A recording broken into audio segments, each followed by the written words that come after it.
Again, Mark chapter 1, we're going to be, hopefully, Lord willing, wrap that up tonight. But we're going to be starting in verse 35. We finished off last week. Of course, he's done the healing of Peter's mother-in-law, and things have moved on.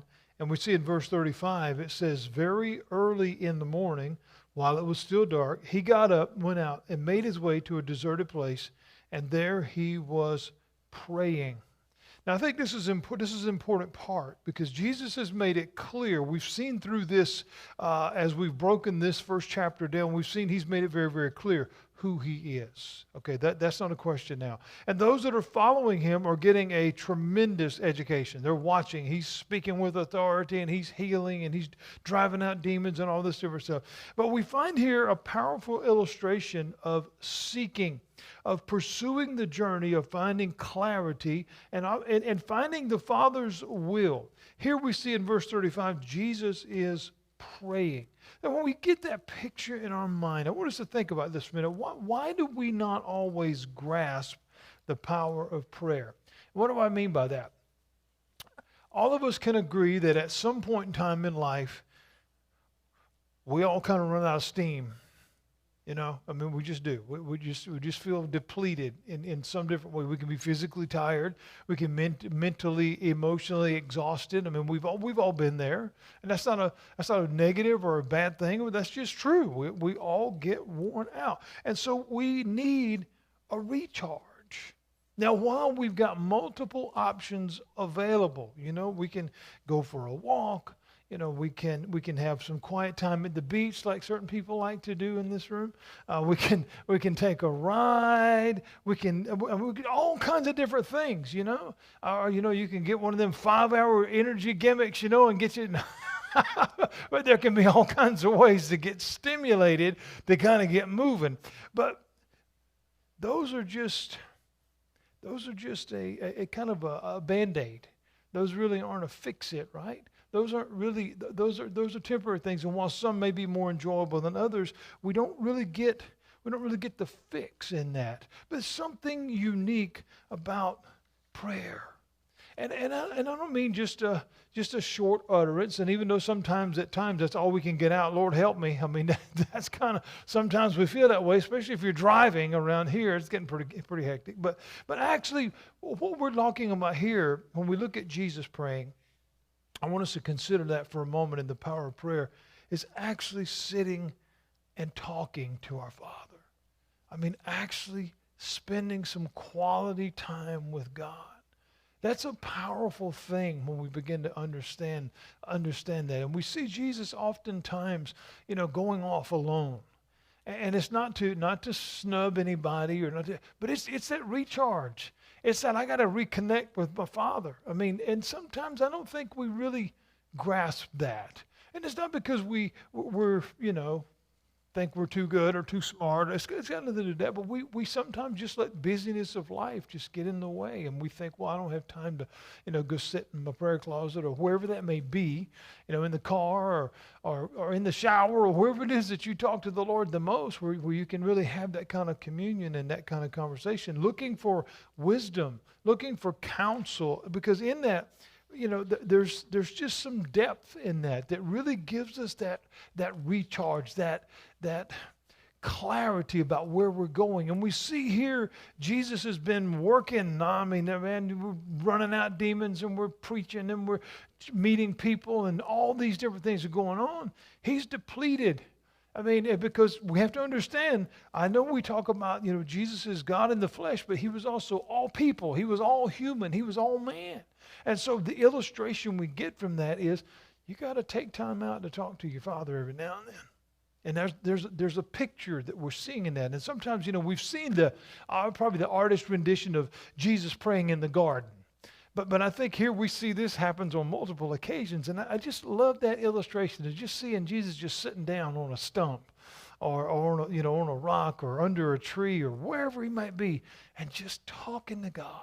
I mean, there's something beautiful about that and something powerful about that sometimes maybe we don't stop and think about because we're busy and we've said our prayers for the day. You know, Lord, thank you for a new day and help us do this. And all of those are great and he hears all of those. But there's something about just actually spending some time with God. And I can't explain. Everybody's got different patterns of how they do that. For me, for I don't know how long now, it's 3 o'clock in the morning. Every morning I wake up, and I do not know why, but it's like clockwork. I wake up every day at 3 o'clock in the morning, and I'm like, okay, well, probably don't need to play on the phone because that'll keep you up longer. And, you don't need to play solitaire because I'm already laying here and all the different things. So we just, me and the Lord, just talk until I fall back to sleep. And it's been pretty productive lately. We've seen some pretty good stuff out of it. So Jesus here is giving us an example. We see that he gets up and he's going to a deserted place, somewhere quiet, because again, we talked about this before. It's very easy to get distracted, right? We talk about the phone and this, that thing's going off, or this is going off, or we're busy, and there's something always distracting us from that. He said, just go sit down and talk to me for a little while. Turn all that stuff off. It'll all be there when you get back. The world won't have come to an end. It'll be okay. And I think that's important. He's given us an example here because he was in demand. He was exhausted. I mean, the crowds were growing. The requests for his time and his teaching and healing, that was growing. But what he shows us is that being focused, being mindful on our purpose is vital.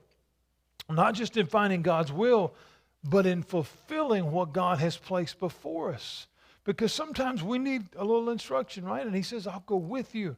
But you gotta talk to me so I can talk back. But you got to be quiet and listen too. And that's the other part that we struggle with is, we want to give all the one-sided conversation. But okay, I'm ready to go.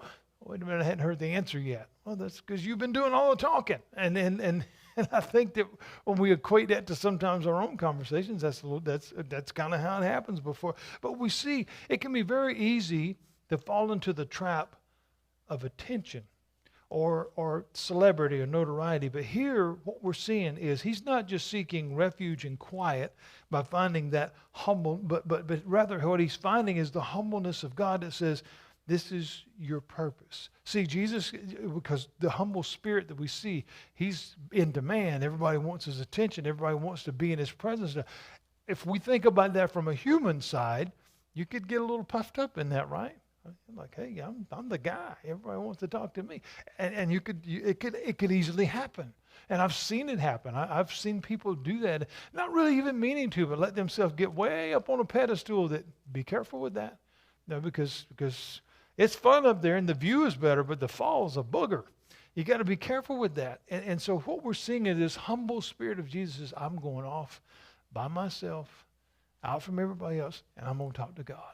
And that's the example he's giving to us, that we find something beautiful in that. But what this example is not only talking about finding our purpose, but it requires that we hear and listen. And there are two different things, because listening to the answer and hearing the answer is two very different things. If you don't believe that, then you haven't raised children yet. So but here we see very closely after that, Peter and the rest of the guys, or it says Simon here, but of course that's Peter, they're looking for him.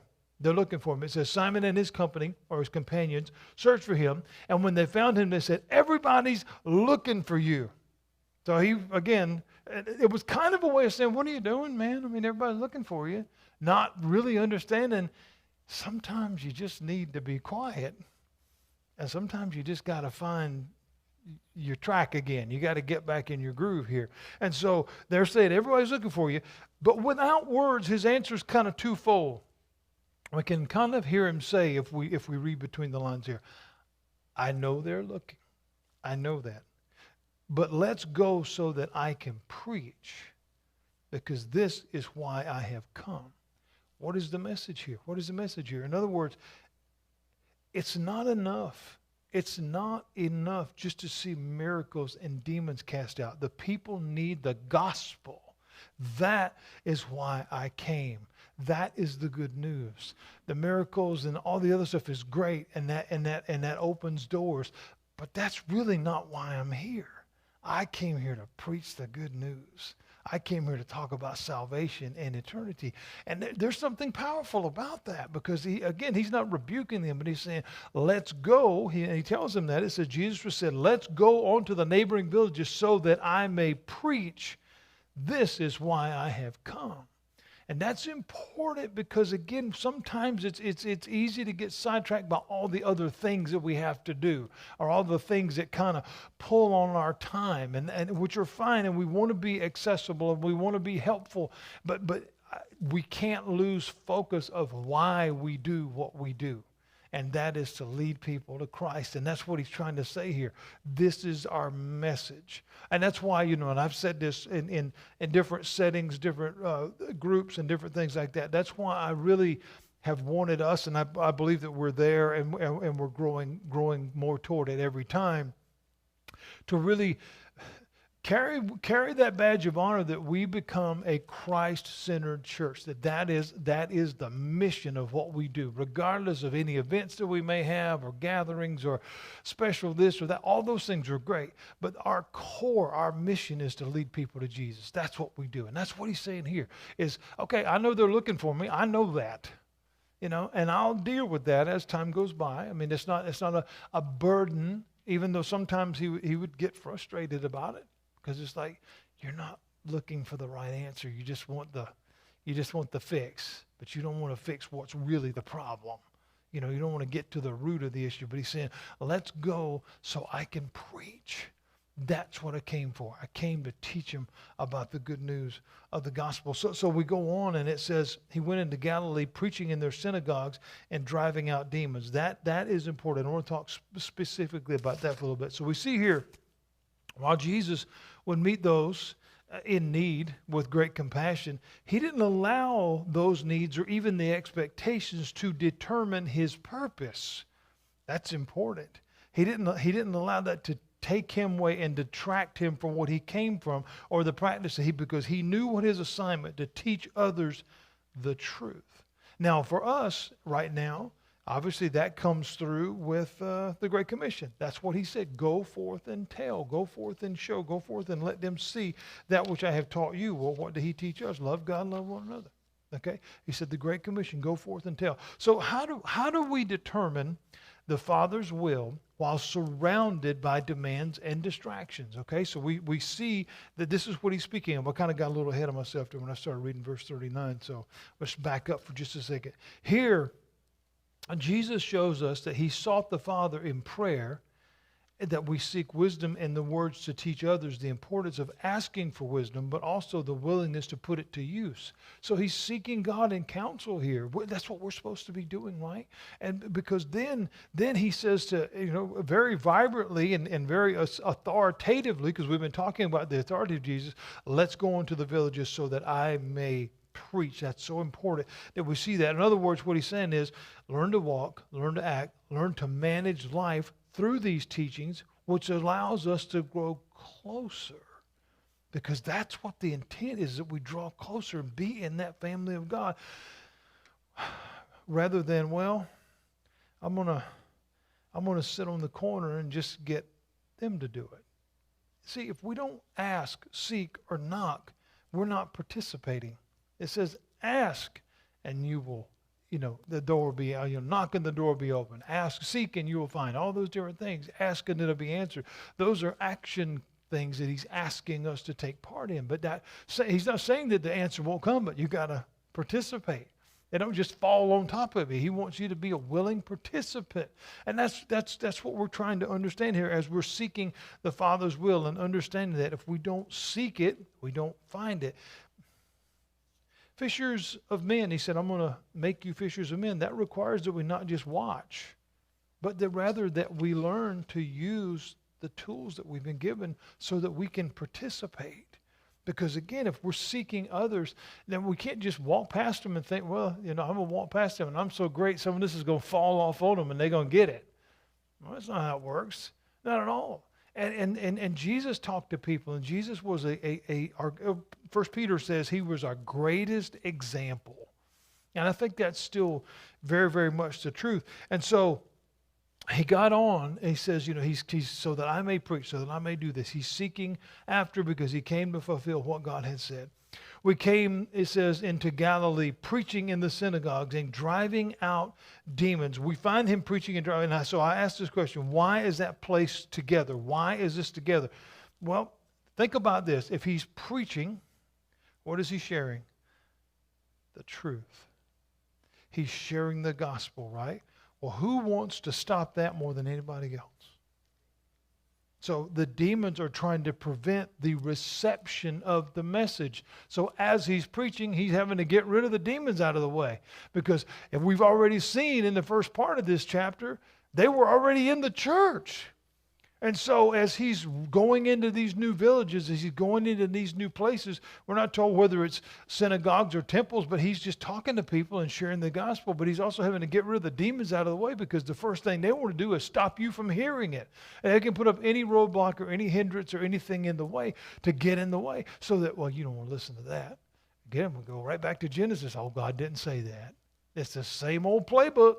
He don't change. It's the same one. So he's having to get them out of the way so people will hear the truth. Is that still a problem now?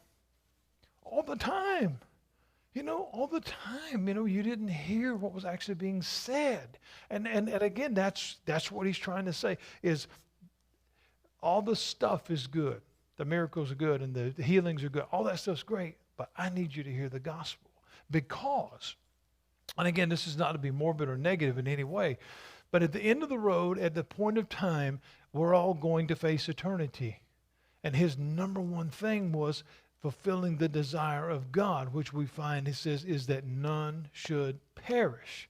And if that is the case, then he wants all to hear, right? And if we understand that, that's what he's saying. This is why I'm doing what I'm doing. This is why. And so the other things will happen along the pathway, and people's going to be touched, and people's lives are going to be changed. But at the end of the day, what's really going to change their life is the gospel. And that's still true right now. That hasn't changed at all. I mean, I just knew somebody that passed away a couple of days ago, and I had shared the gospel with them many years ago, and they weren't receptive. They were very bitter about a lot of things, and so I don't know how that ended. And that grieves my heart. It really does, because, you want to believe that somewhere they got it right, but I don't know. And I won't know until I get to glory. And I'm sure you probably all do too. I got family that way. I don't know if I'll ever see him again or not. I hope so. But I don't know. Because, and that is why he said, this is why. This is the most important thing. And so as he's preaching, he's getting the devil out of the way too. We need to do that too, because he says we've got the authority to tell him to get gone. Okay? We need to stand on that. We really, really need to stand on the principle of that and stop letting things get in the way, because they will. And just like a bully in school, I remember having to deal with that issue when I was a kid. And as they're emboldened as long as you don't stand up for yourself. They just keep on. And they'll keep on picking and keep on picking, and they'll keep on. And they just get all happy and excited if you cry, or they love that. But the day you punch them back in the nose, they leave you alone. That's the devil. We got to let them know, man, you have no authority over me. You were defeated. You were made a mockery of. You were shut out. You lost. And that's where we got to stand. And so when we see him preaching and driving out demons, that's important. Verse 40 says, then a man with leprosy came to him and on his knees begged him, if you are willing, you can make me clean. What does that mean? What is he saying? If you are willing, what does that mean? He's saying this: I know you're able. I know that you're able. I believe it in advance. And then we read that he healed this man. See, that was faith in action. That was, if you are willing. If I could be blessed with that touch, I know you can do it. All the many healings that we see through oftentimes were ones that he said, your faith has made you well. It was, in other words, you already believed that I could do it before it ever happened. Because isn't that what faith is? You know, the evidence of things not seen. That's what faith is. If I can see it, I don't really have to have faith in it. I know that it's there. I don't really need that. And so here he's come to him, and it says he's on his knees begging. And leprosy was one of those things that obviously is an awful, awful situation, but it was also something that kept you away from everybody. Nobody would have anything to do with you. You know, they wanted to get on them. And so they were pretty much isolated. It was a very lonely life, you know, and a very, obviously not a very nice disease. I don't know a whole lot about it. Is that still around? Is it still a thing? Huh? Okay. Yeah. So I mean, you know, it's not a good thing. And I mean, I had the chicken pox. I thought that was bad, but I can't, you know, but you know, and so we see those kind of things. But here this person comes to him and says, if you are willing, you can make me clean. I know you can do this, Lord. I believe it in advance. And we read that he was healed. But then Jesus told him, go and show yourself to the priest and give the offering that Moses set forth. This would keep the questions down. But how did that happen? What I mean, because he was trying to not hide. He wasn't ashamed, obviously, of that, but he's trying to preserve some things because he's got some other stuff to do. Because we go back to, he says, I got to go preach. And he didn't want anything to get in the way of that because he wanted to reach as many people because his time was short. It was only 3 years, a little over 3 years. I mean, that's not a long time. I mean, we've already been together over a year. I mean, it goes by so fast. And so we're seeing here, this was his mission. This was his goal. And he knew Calvary was on the way. He knew that. And so he's moving forward. And we see that he tells us he said, let me get back to my verse here. He was moved with compassion, and he reached out his hand and touched him. I am willing, he told him, be made clean. And it says immediately the leprosy left him, and he was made clean. But then he sternly warned him and sent him away at once, telling him, see that you say nothing to anyone, but go and show yourself to the priest and offer what Moses commanded for your cleansing as a testimony to them. In other words, this would keep the rhetoric down, the scuttlebutt down, the questions and all the different stuff down. But he told him not to say anything for what he did for him. Why? Why is that? Why do we think that he wouldn't have wanted anybody to know? Well, we have to remember what he said in verse 38, preaching the gospel is why he came. He didn't want anything to get in the way of that. So now, because again, he's already being mobbed by people wanting healing, right? We read in the first part of this, the house was so full, you couldn't even get in the door. There were so many people there. And now if another thing gets out, like this, here's a guy with leprosy, because that doesn't go away, I don't think, right? That's just, maybe now, but back then it probably didn't, right?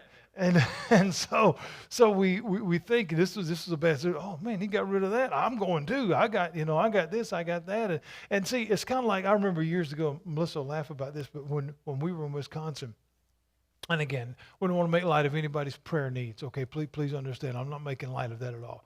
But the church that we were at there had and Lord forgive me, a terrible practice on Sunday mornings during the service of an open microphone in the congregation of, well, let's get your prayer request.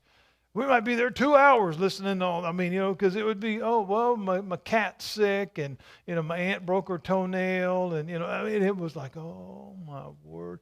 But it would hinder what we were there for, and it wasn't that you don't care, don't get me wrong, but it's like, man, you would sometimes want to go try to take this, because there was this one lady, she wouldn't put it down. It's like she was on concert tour, man. She was on a TED Talk for like 2 hours. It was the dangest thing you ever seen in your life. And so there, and this is what I'm saying. Listen, I got work to do, and I only got a little while to do it, and I'm trying to train some people to carry this work on because we got something important to do. And yeah, your need is important, and I want to help you and all these other things. But how about just, be grateful and go on, go do it and use the ceremonial things, and it'll all be good. It wasn't about trying to deny it or hide it, but it was like, come on, I got some things to do. Well, of course, that he didn't do it. None of them did it. Did he ask to be quiet? They all went on and told. But again, it seems like a strange request to a degree, but we have to remember what he said, why he came.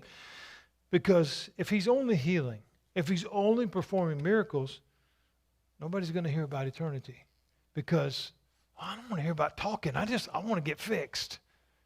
We're kind of still that way now, right? We don't want to wait. I was coming to work this morning, and right here on Stony Point at the railroad track, okay, just before the railroad track, there was a person there that had on their left turn signal. They wanted to go turn up, maybe that school or wherever they were going. I don't know.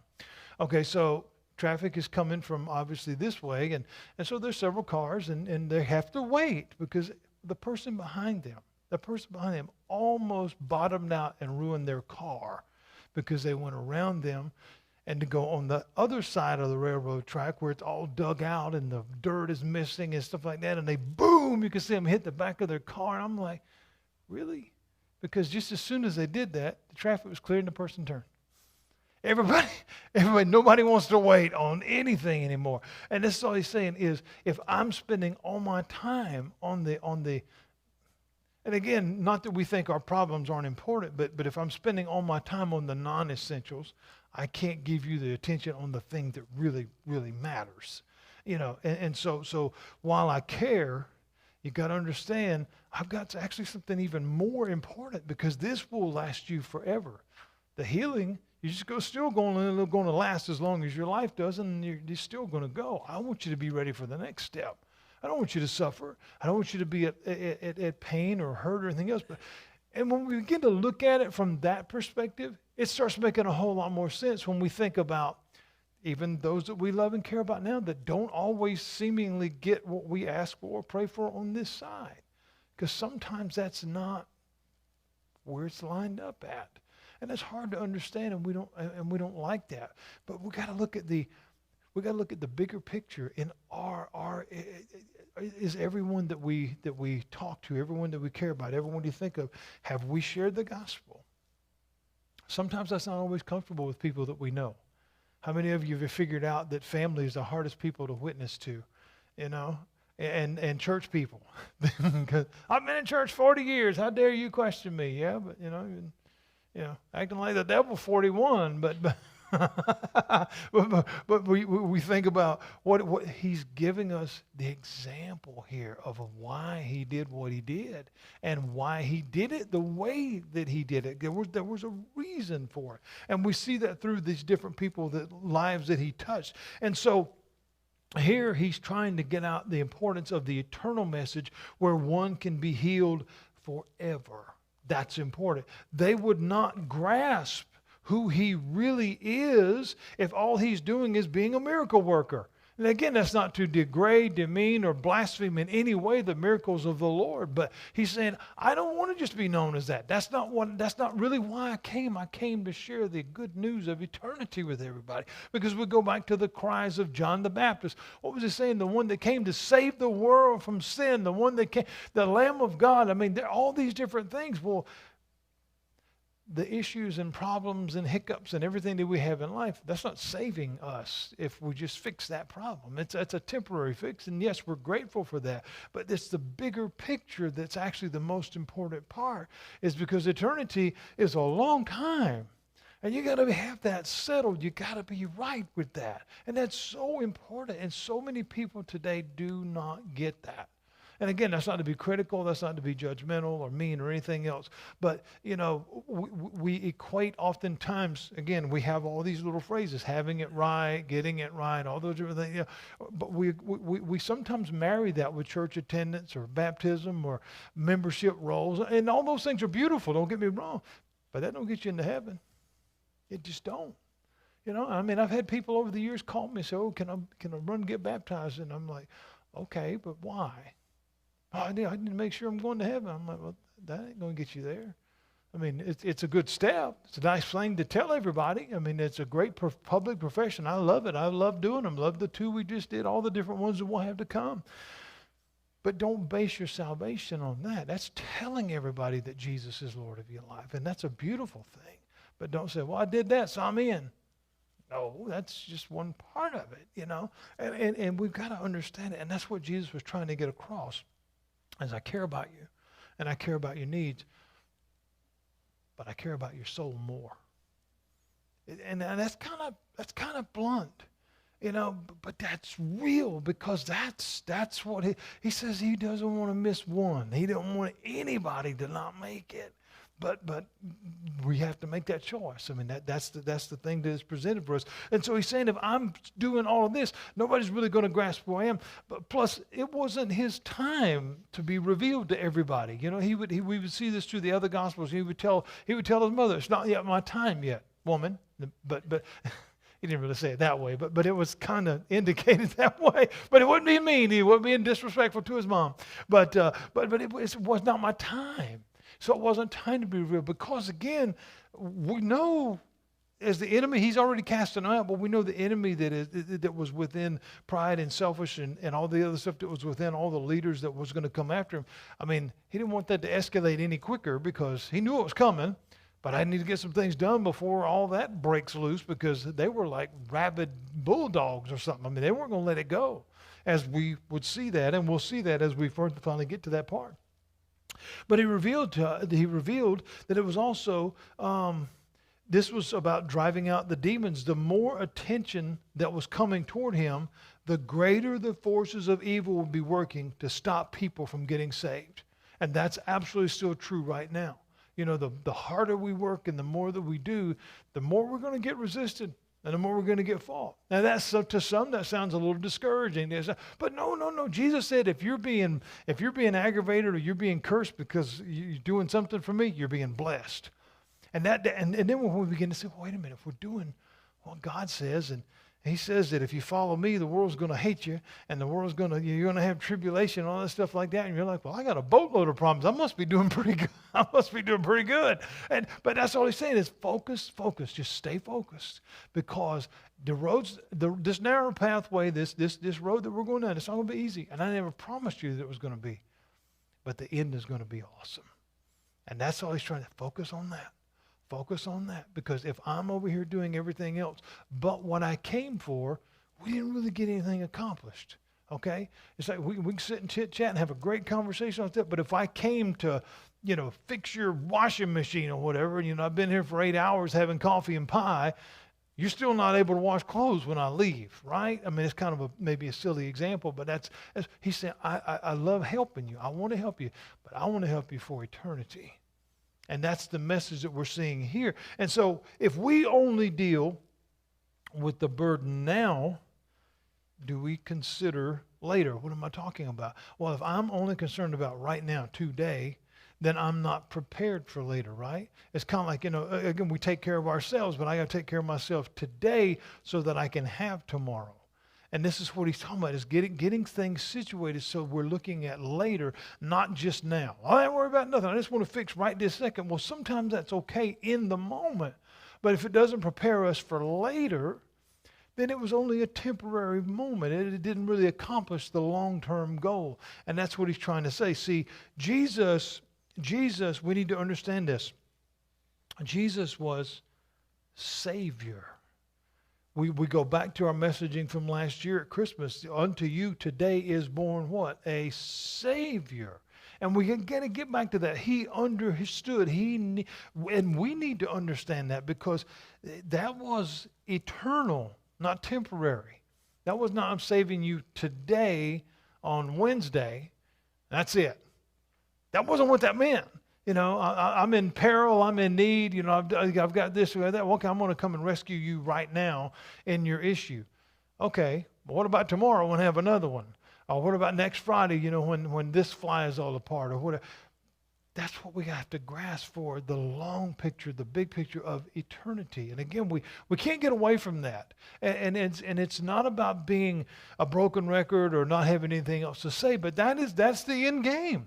If we understand faith and we understand where this is going, this is what Jesus was trying to say. I am your Savior for eternity, and I need to save your soul. I want to give you that message. And he understood that, because this was eternal. And this is another reason that not all receive their healing here, because sometimes that's been done, all that's going to go. And the reward, the healing, is going to come in the next phase, because again, your assignment's done. You did what I asked you to do, or you're not going to do it. I mean, there's a number of ways we can look into that whole picture. But as we seek the will of the Father for our life, indeed, that's for all different aspects, careers and family and school and hobbies, and all of that stuff comes into play. God, what am I supposed to do? And show me how to do it. And all right. Okay, I didn't know if the devil was falling through the ceiling or what, but what are we doing, Lord? What's going on? That's what we're seeking after. But in the process of seeking that, because we want God's wisdom, we want God's direction in our lives, and wisdom only comes though in the application of knowledge. So we got to learn some stuff to put it to use. So we seek God for that counsel, and we do that for all the aspects of our life, relationships, all those things. But may we always remember, and this is for every single one of us, not just pastor, always remember his greatest call on our life is to share the gospel and use words when you have to. Because oftentimes it's just you. Oftentimes it's not about what you say, because people may or may not believe that. But your life is the reflection of whether it's real. And this is where Jesus was most powerful. I mean, think about how many passages talk about how the crowds just thronged around him. There wasn't nothing he said until later when he get on the shore and Stephen, they were like, whoa, listen. But they heard and they saw there's something different about him. I mean, and that's what we take that with us when we look at this. Even like the leper coming up to him, we don't know how he got that message. We're not told. But he said, I know it. It's true. And if you can, and if you will, I know you can make it right. Well, that's the power of God that's just oozing out. And we have the capacity to do that. And not in a pious or look down your nose or look at me kind of way. No, it's got nothing to do with that. It's about there's something different. You take things differently. You understand things differently. You how do I get there? I mean, and that's what Jesus is saying. If we come and we're seeking the Father's will, it really starts with our prayer life. How much time do we spend with Him? And again, everybody's got their own abilities and their own times. That's between you and the Lord. But make it count, because again, we can be grateful, and I try to do that every single day. Thank you for a new day, and watch over those that you love and stuff like that. But sometimes we need to really seek the wisdom of God. What is next? I find myself praying for that a lot, especially with what we're doing here. I just want to do it right. I just want it to count. I want it to be, that impact in somebody's life. I want to see something change, see walls torn down and barriers broken and lives changed, and just not just for numerics. I mean, not just for filling up seats, but really seeing an outpouring of the Spirit of God, because He says in the last days that His Spirit will be pouring out everywhere. I want to be a part of that. I want to see lives change, and this is what Jesus is trying to show us. Let's be about that. All the outside things, those are great. Do those too when you can. But always, always, always focus on our call, our number one thing, share the gospel. That's it. And that's what we see in chapter 1, which, I hope that even going through it like we have has been important, because we see as we go into chapter 2, calling some more to follow. We see about forgiveness. We see some different things here that I think will be really important to talk about, that will take us through another lesson or two as we look at chapter 2 starting next week. So we wrap that up, and I just hope it's been a blessing to you, because we see some really cool things in here. But I was particularly grabbed by preaching and throwing out the demons. I kind of like that one, because it was like, okay, I got to get rid of what's in the way. Because whatever's going to keep you from hearing it, it's like talking to your kids. You're saying, okay, take your headphones off, take your earbuds out, turn the TV down. There's something in the way because you're not hearing, because you're saying, what? Huh? What'd you say? And you're not 100 yet, or 55 and still can't hear, or whatever you're, and so that's all he's saying is we got to turn the noise off so we can hear the message. Amen.